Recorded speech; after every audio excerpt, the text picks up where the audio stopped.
Hidden in the mountains on the border with Vietnam is one of China's best-kept treasures. This is the story of an evolutionary enigma, a living fossil that has captivated us for over a century, the giant panda.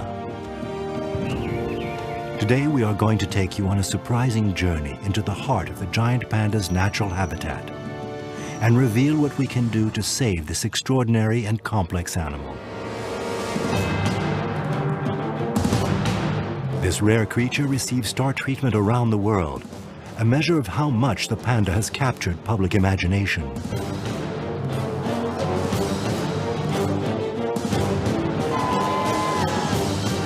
An icon of rapidly expanding China, the panda has also become the symbol of the world's endangered species.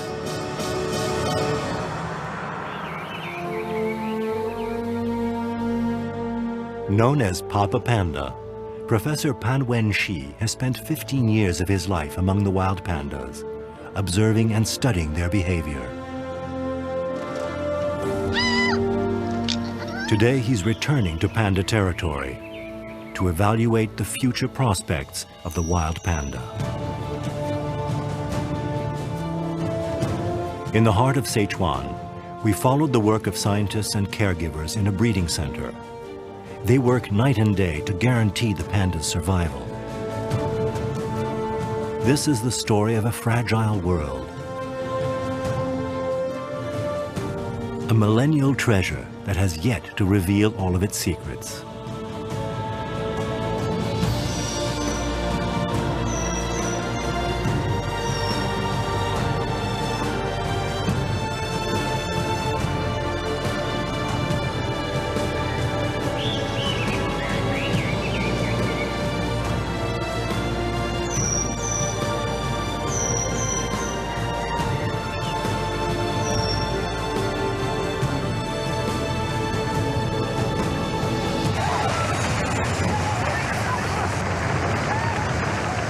On May 12, 2008, an earthquake of magnitude 8.3 on the Richter scale struck the Sichuan region in western China.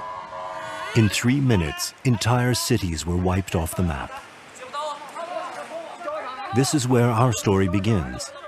The earthquake struck the very heart of the land inhabited by giant pandas. For those living in the wild, the earthquake was a catastrophe.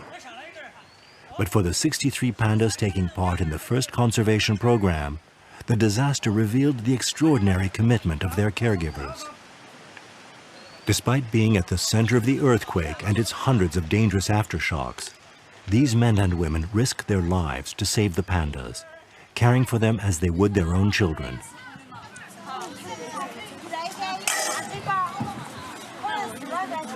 The story of how this animal went in less than a century from hunter's prey to stardom is truly extraordinary.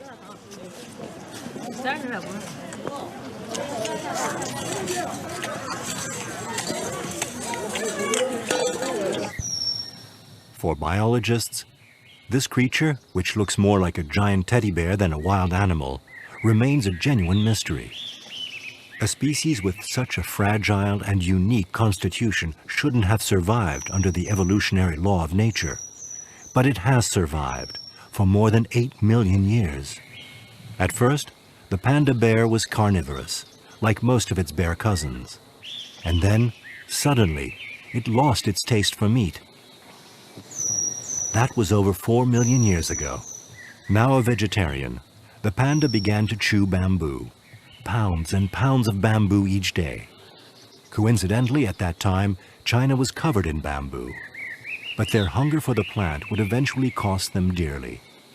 When humans arrived in China, less than 100,000 years ago, they began to do what they always do, make room for themselves. For the pandas, tragedy lay ahead. As their food supply began to disappear, so did they. And since then, century after century, the territory of the giant pandas has only declined. If deforestation continues at its present rate, the panda will soon join the long list of extinct species.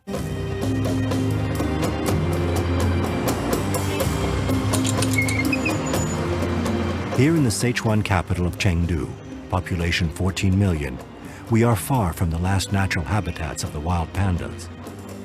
Yet it is in this urban environment that a team of veterinarians has succeeded in breeding pandas in captivity, hoping one day to reintroduce them into the wild.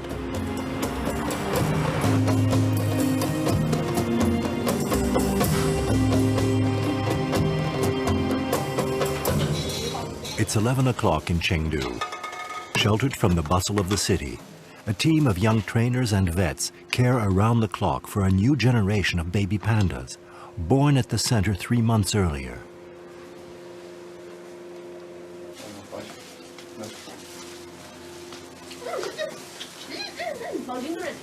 Chen Min and Zhang Ho take turns without a break.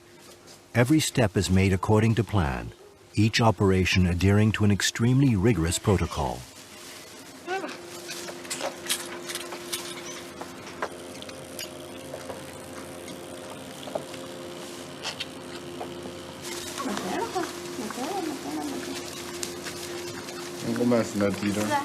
"30 years ago, China decided to create 3 centers like this one. The Chengdu Center is the largest and most important. Built in 1987, the center began its work with 6 pandas found in the wild. Today, it is home to 108 giant pandas, all born within its walls.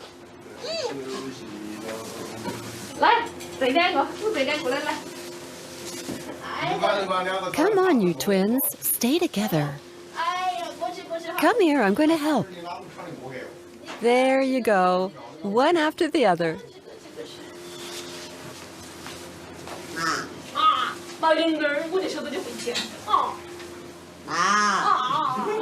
I know you two are real chatterboxes. Are you hungry? Are you hungry? Is that it?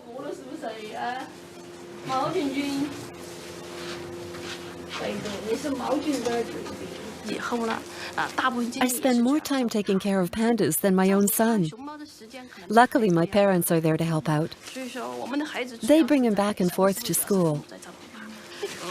There are a lot of us taking care of the pandas. Someone has to be here 24/7. I've become really attached to them. It's like they're my own children. I have a hard time leaving them when it's time to go.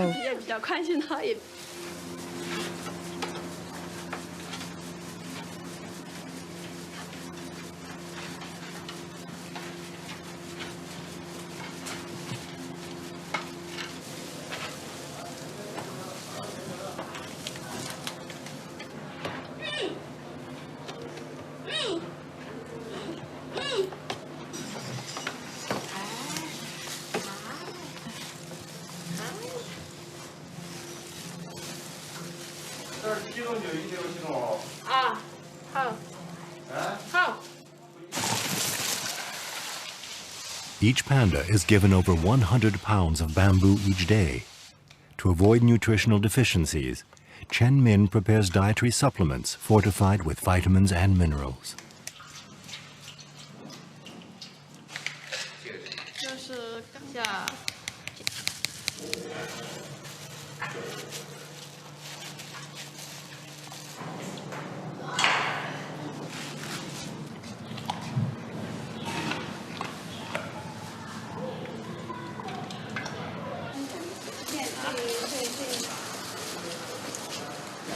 Hu Rong supervises the collection of a sperm sample. As scientific director, she is responsible for achieving the Chengdu Center's primary goal, to control the reproduction of giant pandas in captivity.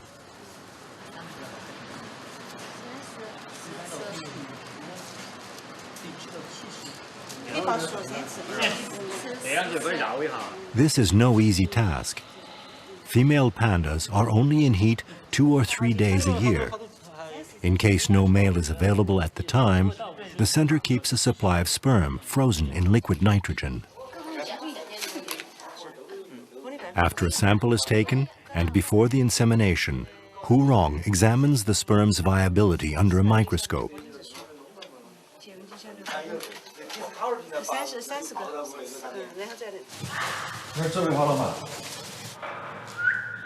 In order to detect when females are in heat, or if they are suffering from the slightest problems of health or development, each animal is subjected to thorough and regular medical examinations.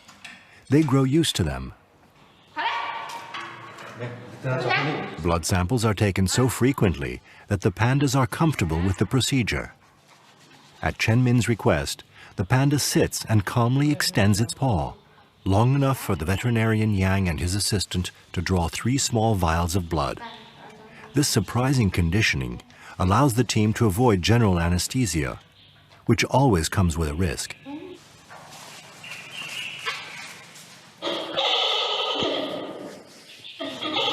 Natural couplings account for more than half the births of giant pandas.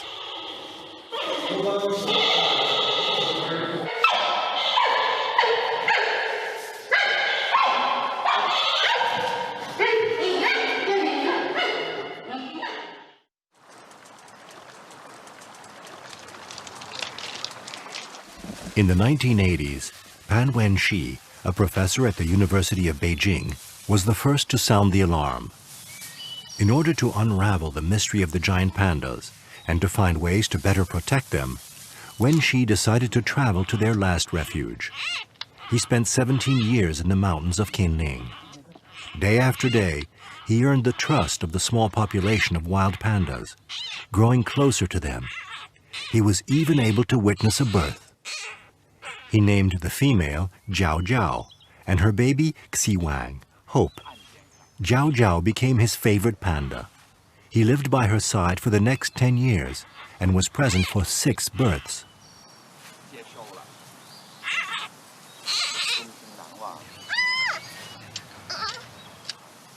Throughout China, Professor Pan became known and respected as Papa Panda. Thousands of kilometers south of Qinling and Chengdu, we're back with Professor Pan. Today, he is 74 years old and has retired to the Vietnamese border, far from the pandas. He is now observing and working to protect the white-headed langur, a species even more endangered than the giant panda, but much less discussed in the media.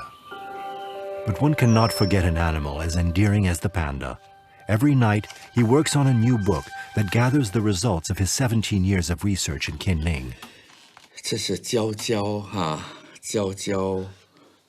This female here is Jiao Jiao, and her first baby was named Hu Ji.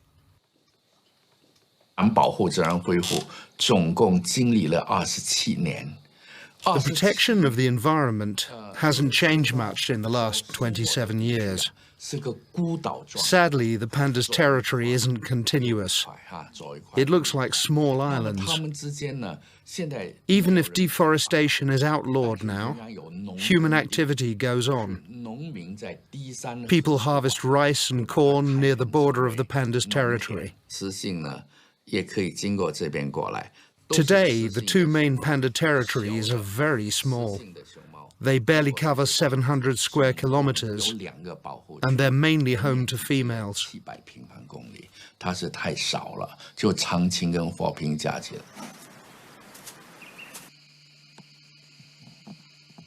On an eroding cliff, Professor Pan has undertaken a paleontological dig and made an incredible find. Among the numerous mammal skeletons, he discovered the fossilized skull and teeth of an ancestor of the giant panda.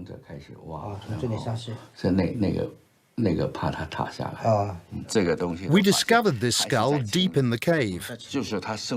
It belonged to an ancestor of the panda, more than 2 million years old. Back then, pandas were living all over China.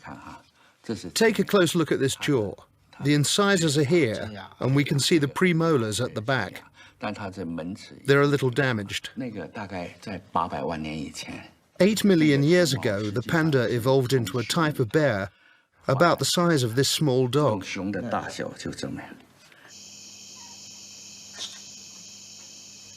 Every night, a small group of langurs comes to sleep on these limestone cliffs, where they're safe from predators.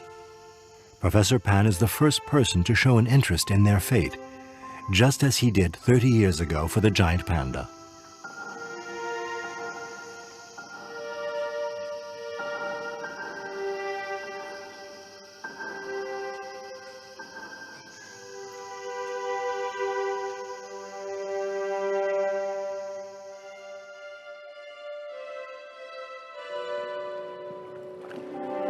In the morning, we find Professor Pan in the company of another endangered species. They're called the pandas of the sea.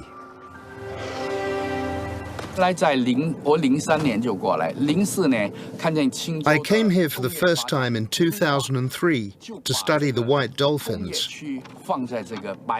My relationship with the dolphins goes back to my childhood. When I was 11 years old, I was swimming far out in the ocean, and suddenly a strong wind began to blow. I didn't have enough energy to make it back to the beach. I thought I was going to drown. So I floated on my back to regain my strength. All of a sudden, something strange started pushing my body from underneath. 2 dolphins had brought me back to the beach. Since then, I've done everything I can to protect them.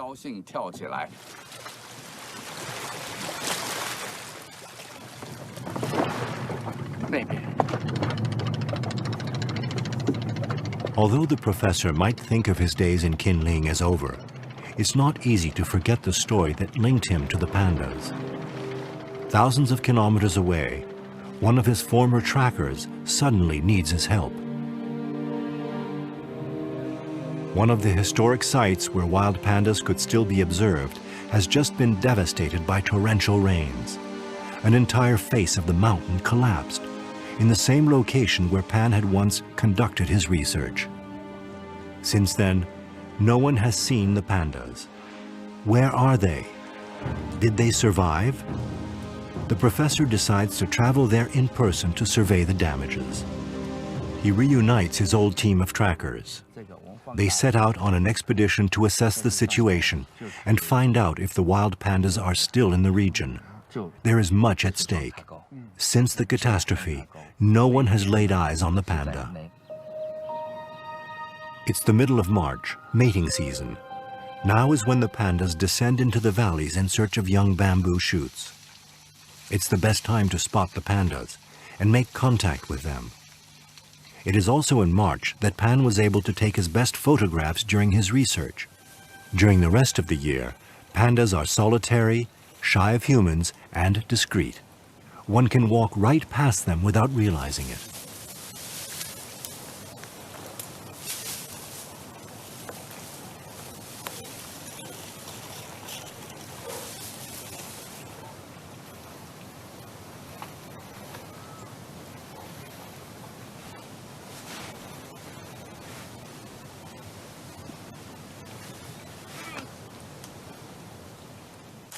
It's the first day of the expedition, the first day in the reserve since the disaster.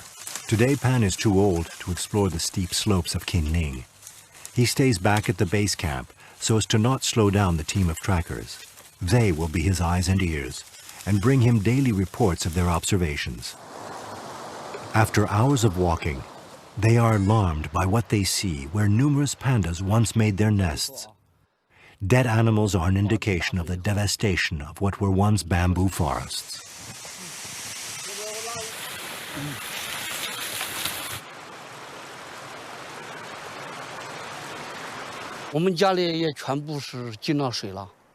My house was destroyed. I haven't come back here since the catastrophe. I didn't know what it was going to look like. It's impressive. The river washed away all the bamboo growing on the banks. That must have had an impact on the pandas who used to come eat here.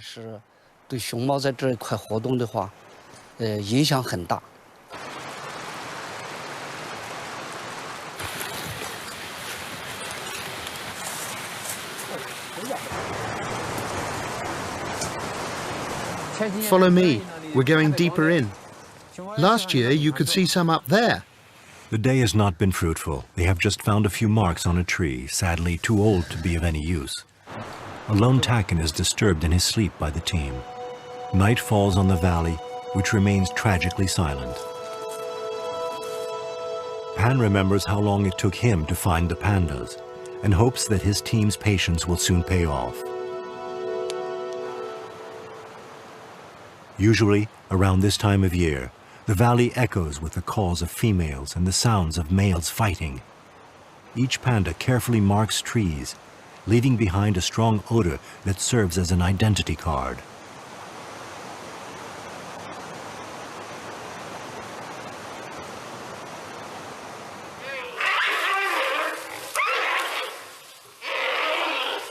Males converge on the territory of a female in heat and fight violently to win her favor.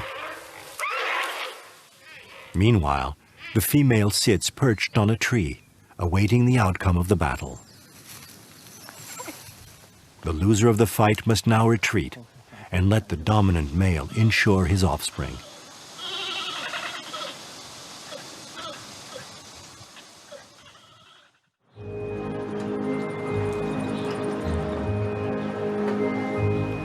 Far from the steep slopes of Qinling, the Chengdu Center is preparing to send two of its young residents to the other side of the world. Zhang Hao is in charge of preparing Huan Huan and Yuan Zi for their visit to the Beauval Zoo in France.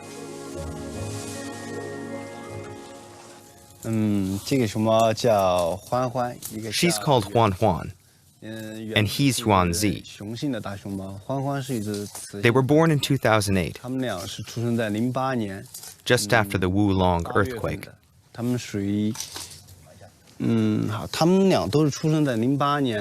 They're in full health. We call them the children of the earthquake.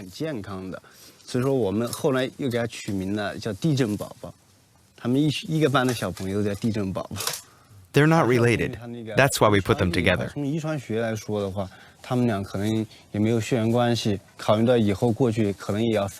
have very different personalities, but they get along well because they grew up together. Compared to Huan Huan, Yuan Zi is much more discreet.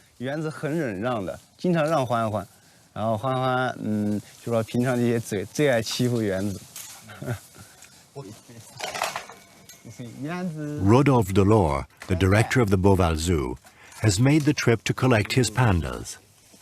Following 8 years of difficult negotiations and 5 million euros spent on state-of-the-art facilities, he wouldn't have missed this for the world.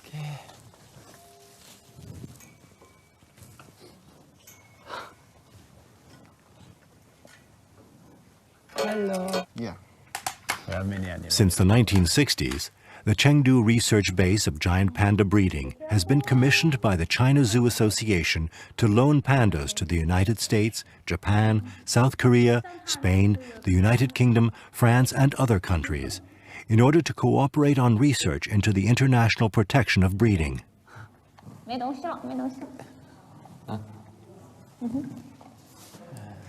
His mother is very beautiful. The pandas are loaned out for a period of 10 years, with the possibility of an extension. In accordance with the contract signed by both parties, all funds must go towards the Chinese government's research into panda breeding and habitat protection. Let's play the store.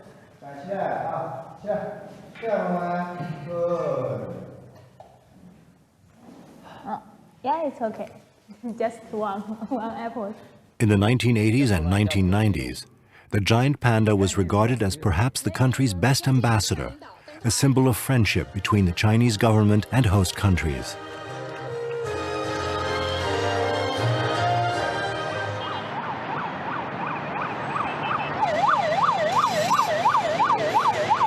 With a police escort, the two pandas, Huan Huan and Yuan Zi, crossed the city of Chengdu, heading towards the international airport, where a cargo plane has been especially chartered for the occasion.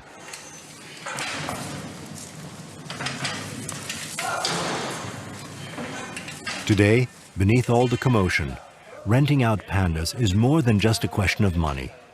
It's also an insurance against epidemics and natural disasters, like the 2008 earthquake. The rent money can now finance research into techniques for breeding and raising the pandas, as well as new experiments in reintroducing the animals into the wild.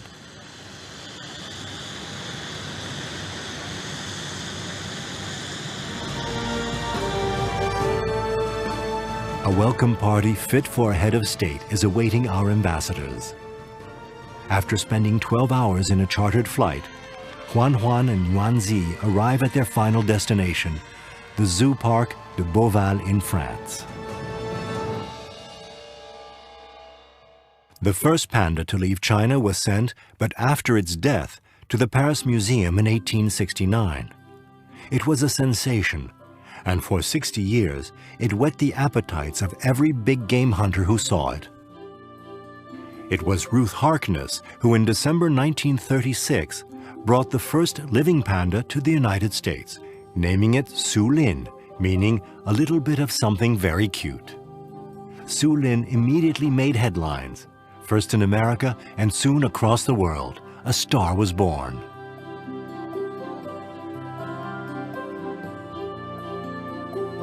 This first panda brought outside of China would die 2 years later at the Chicago Zoo. But it marked the beginning of a long series of pandas being taken abroad from China.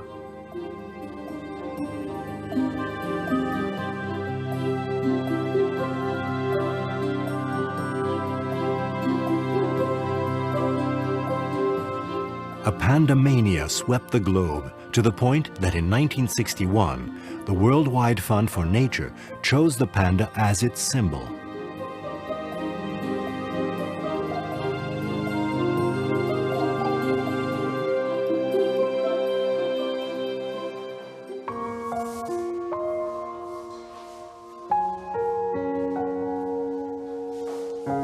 Depending on her physical condition, the female is able to delay the implantation of the fetus. She can also control the date at which she will give birth, 3 to 5 months later.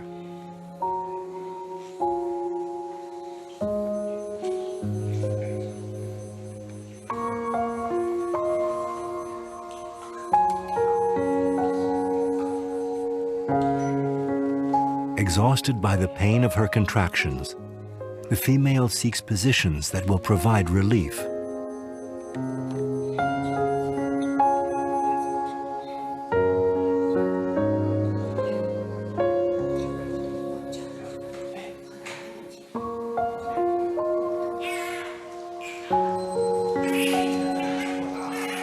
Hairless and blind, the baby weighs 100 grams and measures less than 20 centimeters.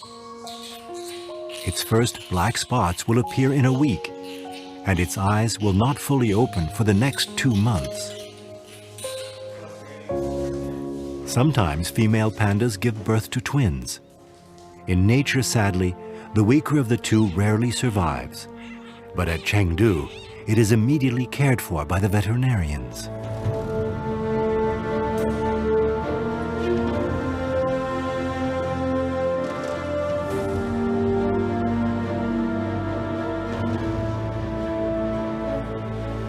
It's been several days since our team began exploring the Qinling Mountains for signs of panda life. Xian oversees the operation.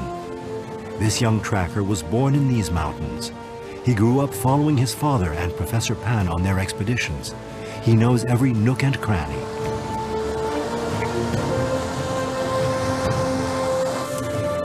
On an unexplored slope, the first signs of life begin to appear.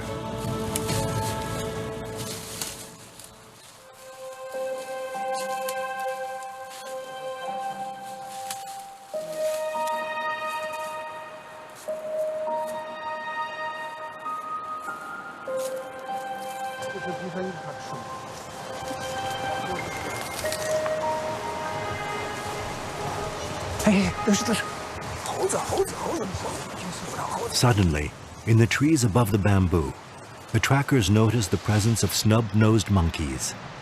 They have golden fur and are found only in the mountains near Tibet. These monkeys often share a territory with giant pandas. The members of the team suddenly feel like they're on the right track.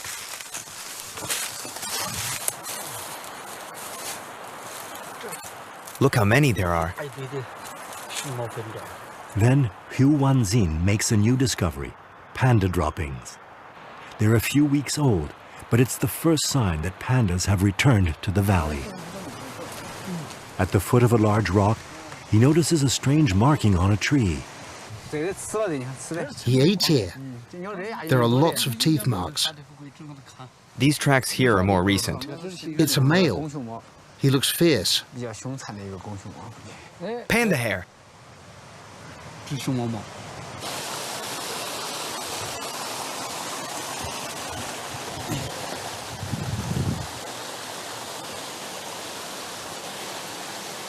Now that the zone has been identified, the trackers try a new technique. They play recordings of mating calls, hoping to lure nearby males.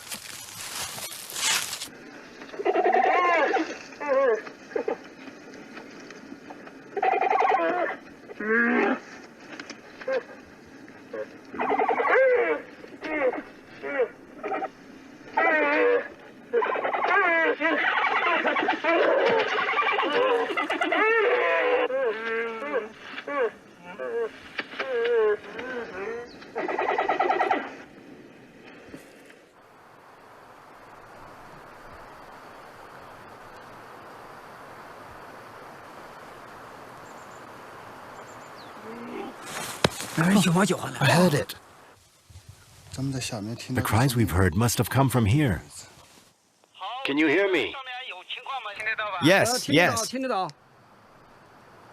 cry of the panda is fading. He must be on the move. It's getting further away.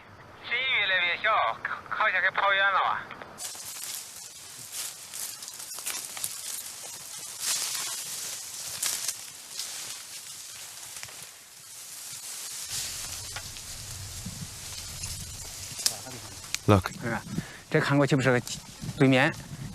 Look, there's a panda. Right there. He climbed up a tree. That one, over there. It's a female. It's a female. Look straight ahead, right in front of you. He's on the other side. That's a female. She's climbing back down. You can see the sun reflecting off her fur. Pandas are back. Oh, this is great.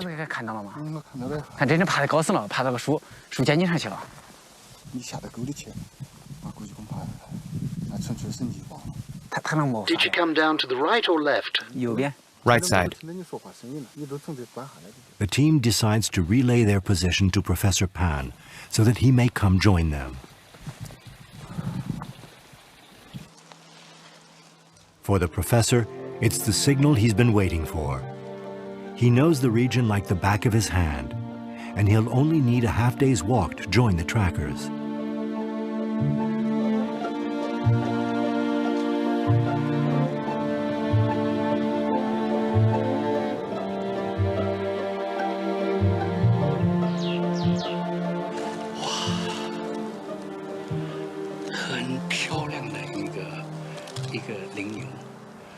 This is really wonderful. Takins with yellow coats are only found in this region.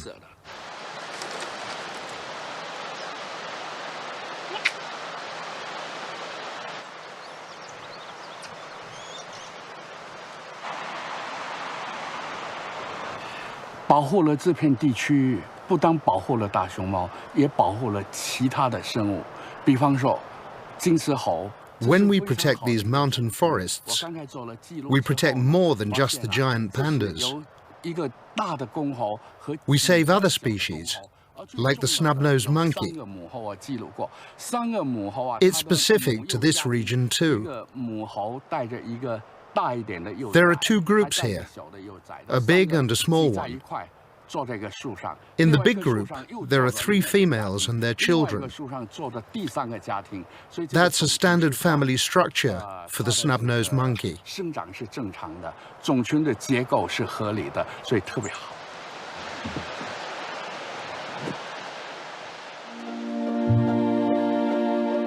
Once the team is reunited, Xian takes the professor to where they spotted the panda. Even if he doesn't witness them firsthand, the professor can be reassured that they are out there, not so far away. He can feel their presence, and with the slightest clues, he can read the stories of their lives. Now the question is how many pandas have returned for mating season, which is crucial to their survival.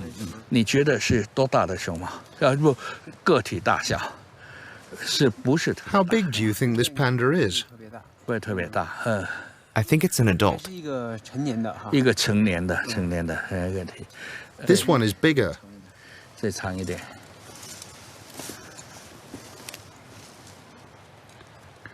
It's about 35 centimeters. I think it has to be bigger than the previous one.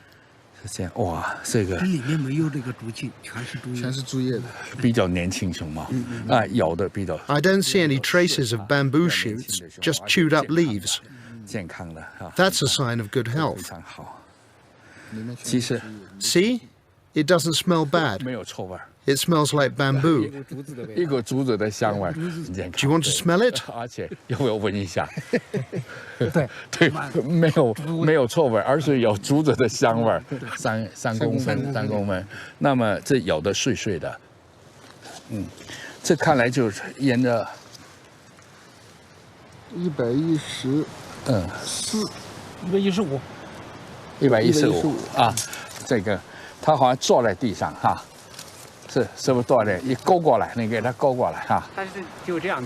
The panda goes like this.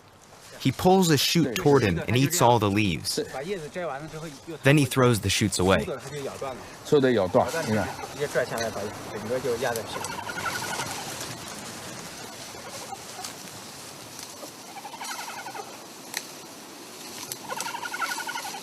Look, there's a panda hair.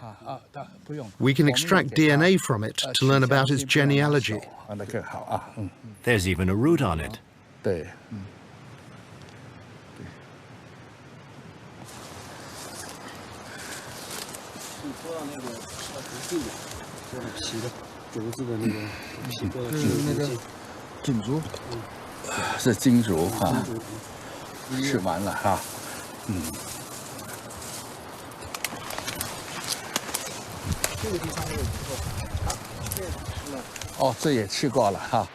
His concerns about the disappearance of the pandas from the valley are finally lifted.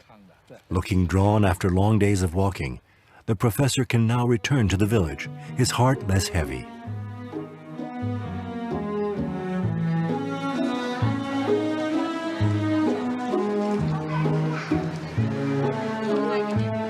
Before leaving the region, Professor Pan visits the village school. He is a great storyteller who loves to talk about his adventures and explain how the pandas live.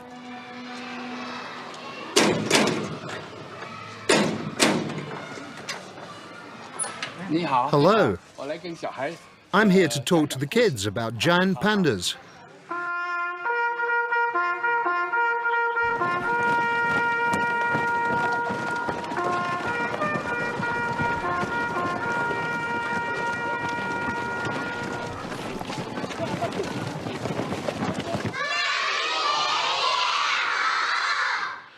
Hello, everyone.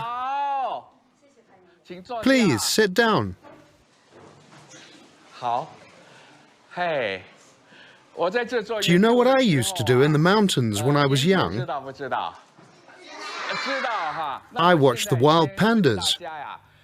Have you ever seen a panda? Really? Where?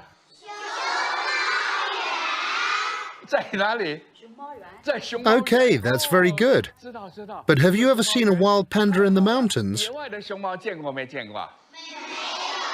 Does anyone know how to draw a panda?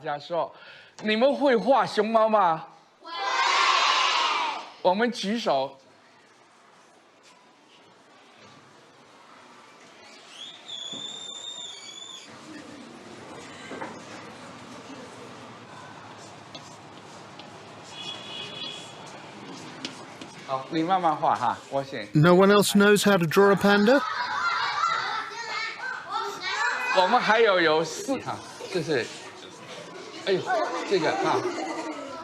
There's the eyes, the nose.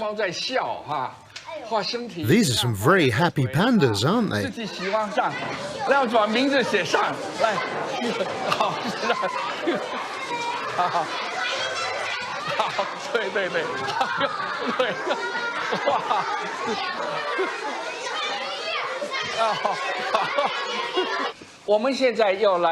I'm going to tell you the story of the panda. You've seen pandas living in breeding centers, but did you know there are some living nearby in the mountains? What do you think is best for them? Who wants to answer?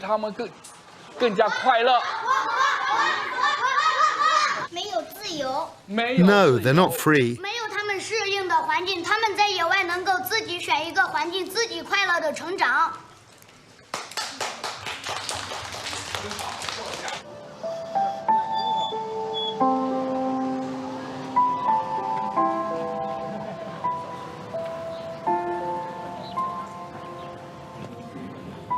In the wild, female pandas only leave their dens 1 month after having given birth. At that age, the babies can be left unattended, and the mother can finally eat. As the little one grows, the mother goes further and further away, and for a longer time. In order to respect this natural rhythm of daily separations and reunions at the center, babies spend time with their mothers for a few hours at a time, but always under close surveillance.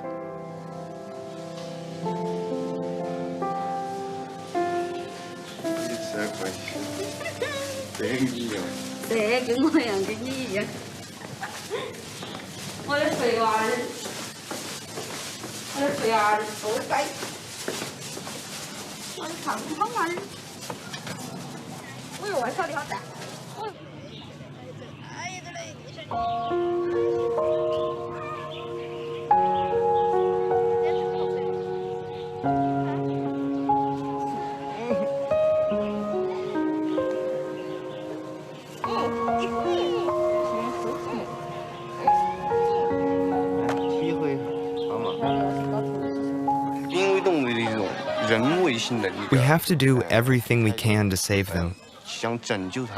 We can't sit here with our arms crossed and let them disappear.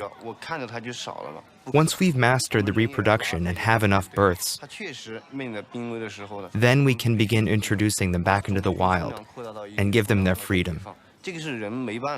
That's what I'm trying to do with my work. The